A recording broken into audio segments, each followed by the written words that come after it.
All right, I'm going to hit you up with three most under the radar games for 2026 college football season. Here we go. Number three, and this game is very, very sneaky, and it's Texas Tech, Oregon State. And the reason that I think it is as sneaky as it is because Texas Tech, we still don't know what's going to happen with Brendan Sorsby. Is he going to be able to play? Is he not going to be able to play? Are they going to have to play somebody at quarterback that they aren't necessarily ready to play at quarterback? This is a very sneaky game, and if Oregon State can come in there and knock off Texas Tech early, it almost nearly shatters all playoff hopes that the Red Raiders have for this year. So it's a very sneaky, it's very under the radar game. If Texas Tech comes in here slacking at all and Oregon State comes in here to prove something, I think that's something that is going to be needed to be watched because Texas Tech could very much so be on upset alert. Number two, another Oregon school, Oregon and Oklahoma State.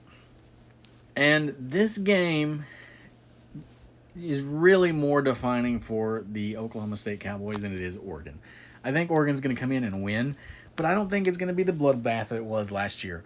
Oklahoma State has a lot to prove this year. New coaches, new recruits coming in, new players. Everybody has a thing to say about themselves that this team is going to be better. And it almost certainly has to be better than 1-11. So how much better is Oklahoma State this year?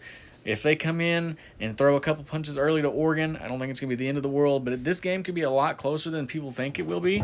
And if it is, is Oklahoma State going to play well the rest of the year? Are they going to be able to compete for a Big 12 title? Is Oregon as good as we thought they were? There's lots of questions that surround this game that make this a very, very cool game to look at and to watch, so be ready for it.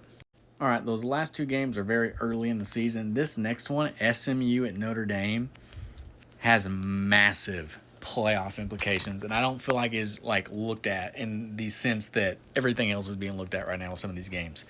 SMU, I think, is going to be such a good team this year. They bring back a lot of people. Rhett Lashley, I love the coach. I think they're playing the ACC is going to be really good, and I think they're going to be able to play for an ACC title. Notre Dame is going to have major playoff implications. They're going to be pushing to go undefeated. I think Notre Dame's probably going to be playing for a national title this year. This game is massive. It's going to get to the end of the season. Both these teams are going to come together. It's going to be a knockdown, drag-out fight, and I cannot wait to watch SMU go in and see how they're going to play against Notre Dame because this is two teams that are very likely to end up in the playoff and go deep into the playoff. So I can't wait to see this game. It's going to be awesome. Let me know what games y'all are looking forward to under the radar, and we'll see which ones kind of level out to be these big, awesome games. See you later.